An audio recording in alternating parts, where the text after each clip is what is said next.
কি গো, যাক ড্রোন দিয়ে দেখাও কোনো চেয়ার ফেয়ার ফাঁকা আছে নাকি। যাক ভাই, কাউকে 500 টাকা আর বিরিয়ানির প্যাকেট দিয়ে এসছেন নাকি কেউ? ও যাক, আমাদের আজকের এই ছাত্র জনতা সমাবেশটা কেন? স্টুডেন্ট ফ্রন্টের দাবি কি, যেটা বড় ভাইজান বারবার দাবি করে এসেছে, যে সংবিধানকে আমাদের পাঠ্যসূচির অন্তর্ভুক্ত করতে হবে, আমাদের সংবিধান আমাদেরকে জানতে হবে, কি অধিকার দিয়েছে আমরা না জানার ফলে আমাদেরকে ভুল বোঝানো হচ্ছে। এটা হচ্ছে স্টুডেন্ট ফ্রন্টের দাবি। স্টুডেন্ট ফ্রন্টের দাবি কি, কলেজগুলোতে ছাত্র প্রতিনিধি তৈরি হোক। ছাত্র প্রতিনিধি তৈরি করতে গেলে নির্বিঘ্নে ভোট করাতে হবে। ছাত্ররা তাদের প্রতিনিধি হিসাবে যাদেরকে চাইবে তারা শিক্ষক ছাত্র লিয়াজও মেনটেন করবে। শিক্ষক ছাত্রকে মিলিত করে শিক্ষা প্রতিষ্ঠানের আমূল পরিবর্তন হবে। এই ডিমান্ড তো ছাত্র স্টুডেন্ট ফ্রন্টের কি দাবি, অন্য কিছু তো দাবি নাই। কিন্তু দুর্ভাগ্য আমাদের, এরা এতটা বড় সাহসী কিন্তু এরা কলেজে ভোট করাতে চাইছে না। এরা নিজেদেরকে বহুত বড় বাহুবলী ভাবে। সামান্য একটা মাদ্রাসার ম্যানেজিং কমিটিতে এরা ভোট করাতে চাইছে না, ভোট চুরি করছে। এরা আবার বড় বড় কথা বলে, অনেক কথা বলে, আমি উত্তর দিই না। কেন জানেন? এই দেখুন আমাদের সামনে তারা দাঁড়িয়ে আছে এখানে, একদম একে উঠে দাঁড়াও তো, এখানকার যারা লোকালে আছো এলাকা, এরা যথেষ্ট আছে, দাঁড়াও না, দেখতে পাচ্ছেন এরাই যথেষ্ট। ওই জন্য আমি সব উত্তর দিই না। অসুবিধা আছে নাকি? নেতা তো এরা আগামী দিনের হয়ে উঠবে, আগামী দিনে তো এরাই তো নাকি, এরা যথেষ্ট। আমি উত্তর দিই না, কিন্তু কিছু কিছু উত্তর দিতে হয়, না দিলে অসুবিধা আছে, আমি একটু দিয়ে দিই। তো আমি আপনাদের বলবো, আপনাদের বিধায়ক স্টুডেন্ট ফ্রন্টকে সাথে নিয়ে আমরা কি করতে চাই একটু জানিয়ে দিতে চাই আপনাদের। স্টুডেন্ট ফ্রন্টকে সাথে নিয়ে আপনাদের বলে রাখি, আমরা একটা প্রস্তাব বিধানসভার মধ্যে ভাঙড়ের মায়েদের কথা ভেবে, ভাঙড়ের বোনেদের কথা ভেবে, ভাঙড়ের ছাত্রীদের কথা ভেবে 1998 সালে ভাঙড় মহাবিদ্যালয় তৈরি হয়েছে। ভাঙড় 1 নম্বর ব্লকে ভাঙড়ের মেয়েদের কথা ভেবে, ভাঙড়ের মেয়েরা উচ্চশিক্ষায় শিক্ষিত হতে পারে তার জন্য ভাঙড় 2 নম্বর ব্লকে একটা মহিলাদের জন্য গার্লস কলেজ করা দরকার। এই দাবি আমি বিধানসভার মধ্যে তুলেছি। কাজ স্টুডেন্ট ফ্রন্ট এই দাবিটাকে এগিয়ে নিয়ে চলেছে। আমি কি করব? আমার কাজ সমস্যাটা তুলে ধরা। আপনারা শুনলে অবাক হবেন, আপনারা অনেকে জানেন পোলেরহাট 1 নম্বর, পোলেরহাট 2 নম্বর, এই অঞ্চলে দুটো অঞ্চল মিলিয়ে মাত্র একটাই হাই স্কুল। তা আমি বিধানসভার মধ্যে দাঁড়িয়ে আমার ভাঙড় বিধানসভার জন্য, আমাদের এলাকার ছেলে মেয়েদের জন্য শিক্ষা প্রতিষ্ঠান বাড়ানোর দাবি তুলেছি।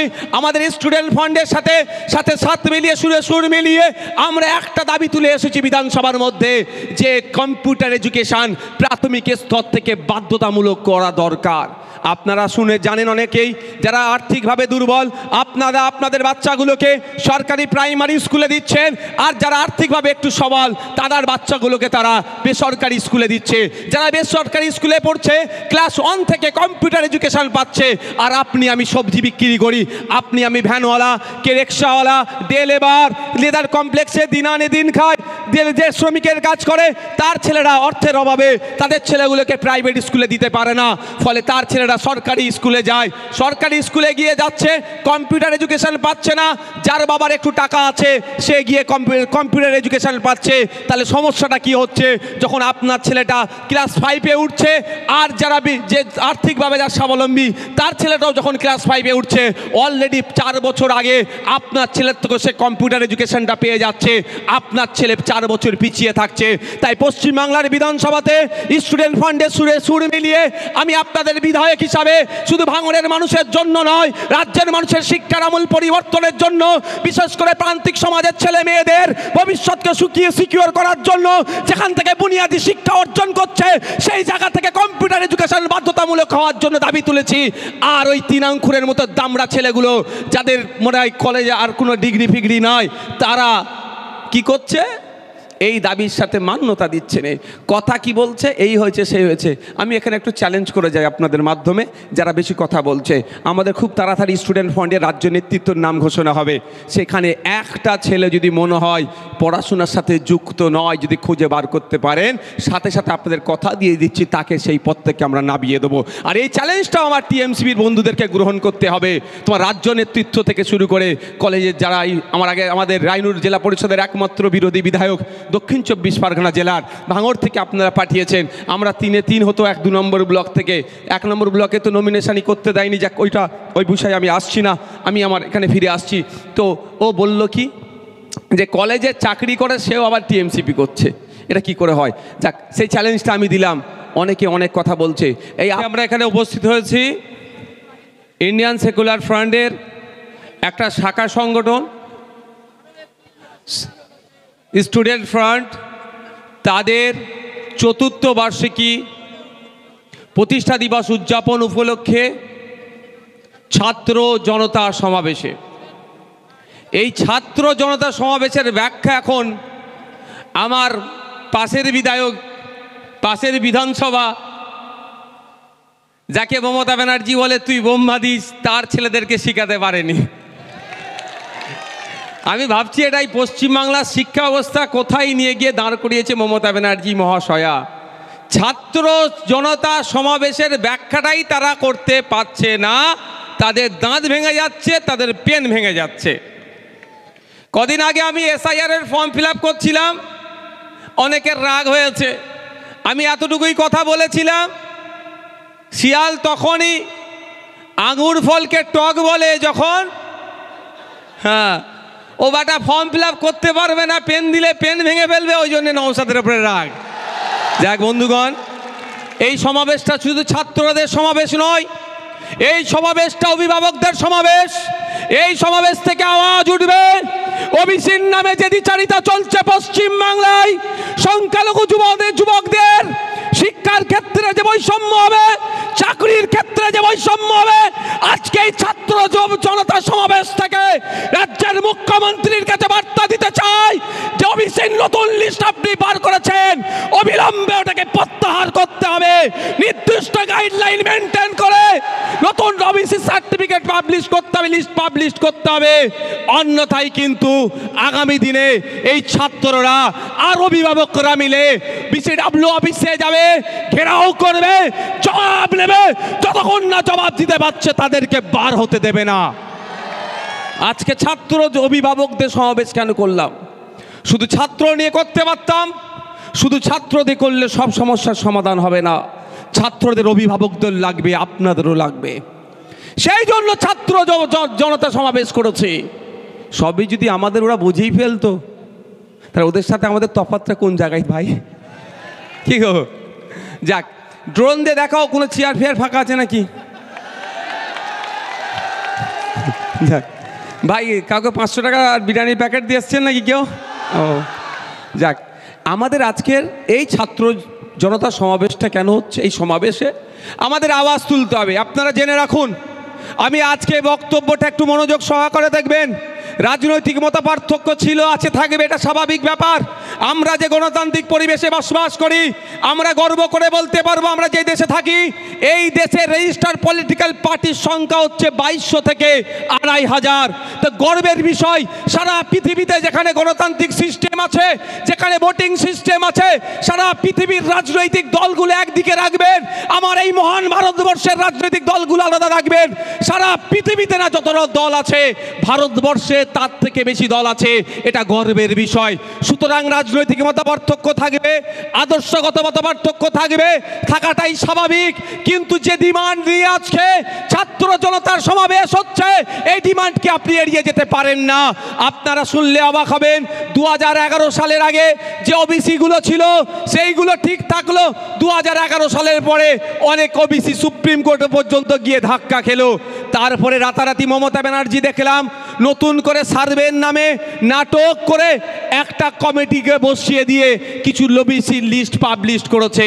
ওই লিস্ট খুলে যখন আমরা দেখলাম সংখ্যালঘু মুসলিম সম্প্রদায়ের ছেলেমেয়েরা উচ্চ শিক্ষার ক্ষেত্রে চরম বৈষম্যের শিকার হবে, মহিলারা উচ্চ শিক্ষার ক্ষেত্রে চরম বৈষম্যের শিকার হবে, যাতে সাথে সাথে আবার আমরা কি দেখলাম, চাকরির ক্ষেত্রে ওবিসির এ বি যে সর্বনাশ করেছে, সংখ্যালঘু মুসলিম সম্প্রদায়কে খুঁজে পাওয়া যাবে না।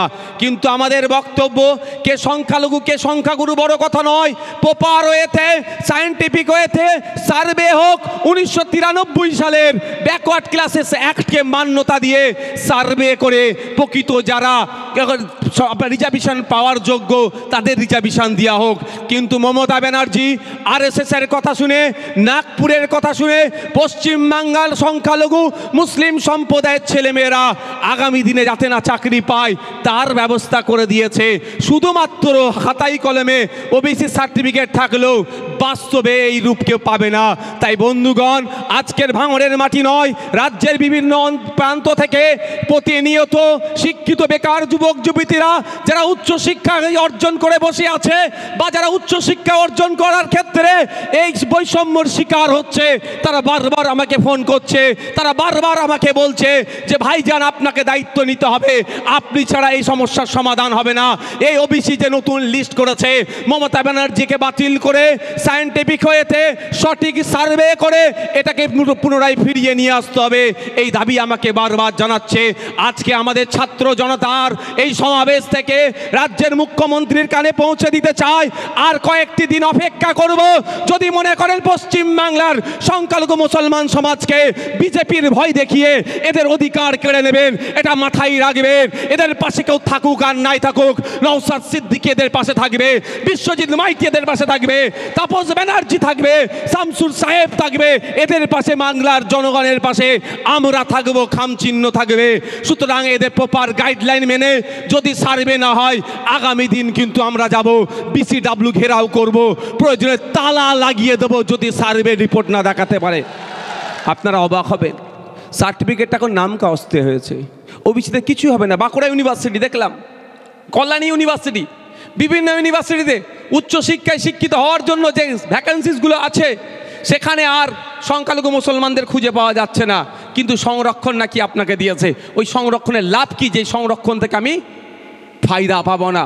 তাই বন্ধুগণ, আজকে আমি রাজনৈতিক কসলাকসলিতে যাব না।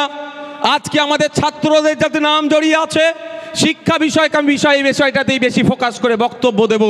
তার আগে একটা কথা বলি, গত 2-3 দিন ধরে আমার একটি বক্তব্যকে ওই বলা কথাই আছে না, অর্ধ সত্য মিথ্যার চেয়েও ভয়ঙ্কর, ওই বিষয়টা আমাকে ক্লারিফিকেশান দেওয়া দরকার।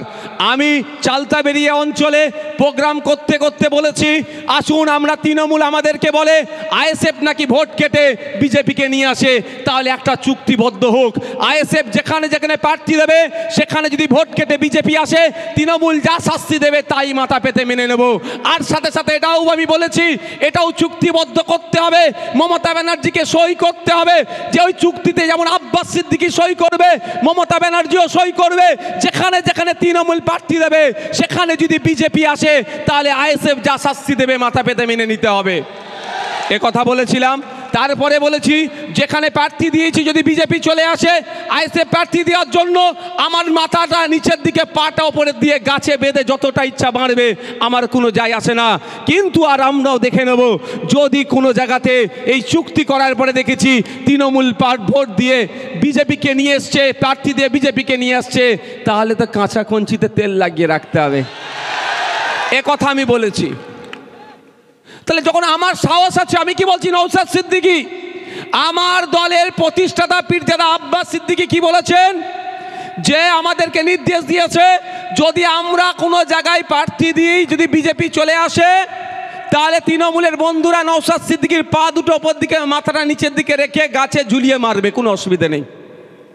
আর আমরা বলেছি যদি তোমাদের জায়গায় বিজেপি চলে আসে, কাঁচা কঞ্চিতে তেল লাগিয়ে ভয় খেয়ে গেছে। দেখছেন ভয়ের কি আছে ভাই? যদি আমরা বিজেপিকে আনার চেষ্টা করি তাহলে তো ওনারাই এই সুযোগ তো পিটানোর, এই কথাটাকে ভুল ব্যাখ্যা হচ্ছে। আমি চুক্তি করার কথা, আমি কোনোদিন মারপিটের কথা কোনোদিন বলেছি আর বলবো না। আমি শুধু এই কাঁচা কঞ্চির কথা বলেছিলাম যাতে এটা প্রকাশ হোক। আমরা কি চাইছি, রাজ্যের মানুষের কাছে যাক প্রকৃত অর্থে বিজেপির বিরুদ্ধে কারা লড়াই করতে চাইছে। এই স্টুডেন্ট ফান্ডের লড়াই কি, ন্যাশনাল এডুকেশন পলিসি 2022-2020 নামে শিক্ষিত ছেলেদের, গরিব সমাজের ছেলেমেয়েরা আর উচ্চশিক্ষায় শিক্ষিত হওয়ার জায়গা রাখছে না। আর্থিকভাবে যারা দুর্বল তাদের বাড়ির ছেলেরা আর উচ্চশিক্ষায় শিক্ষিত হতে পারবে না। তাই স্টুডেন্ট ফান্ড বারবার আওয়াজ তুলেছে যে ন্যাশনাল এডুকেশন পলিসি এনইপি 2020 বাতিল করতে হবে। আর অপদস্থ রাজ্য সরকার শিক্ষামন্ত্রী ঘুরিয়ে আবার এইটাকে ইমপ্লিমেন্ট করার চেষ্টা করছে। আমাদের স্টুডেন্ট ফান্ডের দাবি কি, যেটা বড় ভাইজান বারবার দাবি করে এসেছে যে সংবিধানকে আমাদের পাঠ্যসূচির অন্তর্ভুক্ত করতে হবে। আমাদের সংবিধান আমাদেরকে জানতে হবে কি অধিকার দিয়েছে, আমরা না জানার ফলে আমাদেরকে ভুল বোঝানো হচ্ছে। এটা হচ্ছে স্টুডেন্ট ফ্রন্টের দাবি। স্টুডেন্ট ফ্রন্টের দাবি কি? কলেজগুলোতে ছাত্র প্রতিনিধি তৈরি হোক। ছাত্র প্রতিনিধি তৈরি করতে গেলে নির্বিঘ্নে ভোট করাতে হবে। ছাত্ররা তাদের প্রতিনিধি হিসাবে যাদেরকে চাইবে তারা শিক্ষক ছাত্র লিয়াজও মেনটেন করবে। শিক্ষক ছাত্রকে মিলিত করে শিক্ষা প্রতিষ্ঠানের আমূল পরিবর্তন হবে। এই ডিমান্ড তো ছাত্র স্টুডেন্ট ফ্রন্টের কি দাবি, অন্য কিছু তো দাবি নাই। কিন্তু দুর্ভাগ্য আমাদের, এরা এতটা বড় সাহসী কিন্তু এরা কলেজে ভোট করাতে চাইছে না। এরা নিজেদেরকে বহুত বড় বাহুবলী ভাবে। সামান্য একটা মাদ্রাসার ম্যানেজিং কমিটিতে এরা ভোট করাতে চাইছে না, ভোট চুরি করছে। এরা আবার বড় বড় কথা বলে, অনেক কথা বলে, আমি উত্তর দিই না। কেন জানেন? এই দেখুন আমাদের সামনে তারা দাঁড়িয়ে আছে এখানে, একদম একে একে উঠে দাঁড়াও তো। এখানকার যারা লোকালে আছো দেখো, এরা যথেষ্ট আছে, দাঁড়াও না, দেখতে পাচ্ছেন এরাই যথেষ্ট। ওই জন্য আমি সব উত্তর দিই না। অসুবিধা আছে নাকি? নেতা তো এরা আগামী দিনের হয়ে উঠবে, আগামী দিনে তো এরাই তো নাকি, এরা যথেষ্ট। আমি উত্তর দিই না, কিন্তু কিছু কিছু উত্তর দিতে হয়, না দিলে অসুবিধা আছে, আমি একটু দিয়ে দিই। তো আমি আপনাদের বলবো, আপনাদের বিধায়ক স্টুডেন্ট ফ্রন্টকে সাথে নিয়ে আমরা কি কি করতে চাই একটু জানিয়ে দিতে চাই আপনাদের। স্টুডেন্ট ফ্রন্টকে সাথে নিয়ে আপনাদের বলে রাখি, আমরা একটা প্রস্তাব বিধানসভার মধ্যে ভাঙড়ের মায়েদের কথা ভেবে, ভাঙড়ের বোনেদের কথা ভেবে, ভাঙড়ের ছাত্রীদের কথা ভেবে 1998 সালে ভাঙড় মহাবিদ্যালয় তৈরি হয়েছে। ভাঙড় 1 নম্বর ব্লকে ভাঙড়ের মেয়েদের কথা ভেবে, ভাঙড়ের মেয়েরা উচ্চশিক্ষায় শিক্ষিত হতে পারে তার জন্য ভাঙড় 2 নম্বর ব্লকে একটা মহিলাদের জন্য গার্লস কলেজ করা দরকার। এই দাবি আমি বিধানসভার মধ্যে তুলেছি। কাজ স্টুডেন্ট ফ্রন্ট এই দাবিটাকে এগিয়ে নিয়ে চলেছে। আমি কি করব? আমার কাজ সমস্যাটা তুলে ধরা। আপনারা শুনলে অবাক হবেন, আপনারা অনেকে জানেন পোলেরহাট 1 নম্বর, পোলেরহাট 2 নম্বর, এই অঞ্চলে দুটো অঞ্চল মিলিয়ে মাত্র একটাই হাই স্কুল। তা আমি বিধানসভার মধ্যে দাঁড়িয়ে আমার ভাঙড় বিধানসভার জন্য, আমাদের এলাকার ছেলে মেয়েদের জন্য শিক্ষা প্রতিষ্ঠান বাড়ানোর দাবি তুলেছি। আমাদের স্টুডেন্ট ফান্ডের সাথে সাথে মিলিয়ে সুর মিলিয়ে আমরা একটা দাবি তুলে এসেছি বিধানসভার মধ্যে, যে কম্পিউটার এডুকেশান প্রাথমিক স্তর থেকে বাধ্যতামূলক করা দরকার। আপনারা শুনে জানেন অনেকেই যারা আর্থিকভাবে দুর্বল, আপনারা আপনাদের বাচ্চাগুলোকে সরকারি প্রাইমারি স্কুলে দিচ্ছেন, আর যারা আর্থিকভাবে একটু সবল তাদের বাচ্চাগুলোকে তারা বেসরকারি স্কুলে দিচ্ছে। যারা বেসরকারি স্কুলে পড়ছে ক্লাস 1 থেকে কম্পিউটার এডুকেশন পাচ্ছে, আর আপনি আমি সবজি বিক্রি করি, আপনি আমি ভ্যানওয়ালা, কে রিক্সাওয়ালা, ডে লেবার, লেদার কমপ্লেক্সে দিন আনে দিন খায়, যে শ্রমিকের কাজ করে তার ছেলেরা অর্থের অভাবে তাদের ছেলেগুলোকে প্রাইভেট স্কুলে দিতে পারে না, ফলে তার ছেলেরা সরকারি স্কুলে যায়। সরকারি স্কুলে গিয়ে যাচ্ছে, কম্পিউটার এডুকেশন পাচ্ছে না। যার বাবার একটু টাকা আছে সে গিয়ে কম্পিউটার এডুকেশন পাচ্ছে। তাহলে সমস্যাটা কি হচ্ছে? যখন আপনার ছেলেটা ক্লাস 5-এ উঠছে, আর যারা যে আর্থিকভাবে যার স্বাবলম্বী তার ছেলেটাও যখন ক্লাস 5-এ উঠছে, অলরেডি 4 বছর আগে আপনার ছেলের থেকে সে কম্পিউটার এডুকেশনটা পেয়ে যাচ্ছে, আপনার ছেলে 4 বছর পিছিয়ে থাকছে। তাই পশ্চিমবাংলার বিধানসভাতে স্টুডেন্ট ফান্ডের সুর মিলিয়ে আমি আপনাদের বিধায়ক হিসাবে শুধু ভাঙড়ের মানুষের জন্য নয়, রাজ্যের মানুষের শিক্ষার আমূল পরিবর্তনের জন্য, বিশেষ করে প্রান্তিক সমাজের ছেলে মেয়েদের ভবিষ্যৎকে সিকিউর করার জন্য, যেখান থেকে বুনিয়াদী শিক্ষা অর্জন করছে সেই জায়গা থেকে কম্পিউটার এডুকেশন বাধ্যতামূলক হওয়ার জন্য দাবি তুলেছি। আর ওই 3 আঙ্কুরের মতো দামড়া ছেলেগুলো যাদের মনে হয় কলেজে আর কোনো ডিগ্রি ফিগ্রি নাই, তারা কি করছে? এই দাবির সাথে মান্যতা দিচ্ছে না। কথা কি বলছে? এই হয়েছে সেই হয়েছে। আমি এখানে একটু চ্যালেঞ্জ করে যাই আপনাদের মাধ্যমে, যারা বেশি কথা বলছে। আমাদের খুব তাড়াতাড়ি স্টুডেন্ট ফান্ডের রাজ্য নেতৃত্বের নাম ঘোষণা হবে। সেখানে একটা ছেলে যদি মনে হয় পড়াশোনার সাথে যুক্ত নয়, যদি খুঁজে বার করতে পারেন, সাথে সাথে আপনাদের কথা দিয়ে দিচ্ছি তাকে সেই পদ থেকে আমরা নামিয়ে দেবো। আর এই চ্যালেঞ্জটাও আমার টিএমসিবির বন্ধুদেরকে গ্রহণ করতে হবে। তোমার রাজ্য নেতৃত্ব থেকে শুরু করে কলেজের যারা, আমাদের রায়নুর জেলা পরিষদের একমাত্র বিরোধী বিধায়ক দক্ষিণ 24 পরগনা জেলার ভাঙড় থেকে আপনারা পাঠিয়েছেন। আমরা 3-এ 3 হতো 1-2 নম্বর ব্লক থেকে। 1 নম্বর ব্লকে তো নমিনেশনই করতে দেয়নি, যাক ওই বিষয়ে আমি আসছি না, আমি আমার এখানে ফিরে আসছি। তো ও বলল কি যে কলেজে চাকরি করে সেও আবার টিএমসিপি করছে, এটা কি করে হয়? যাক, সেই চ্যালেঞ্জটা আমি দিলাম। অনেকে অনেক কথা বলছে।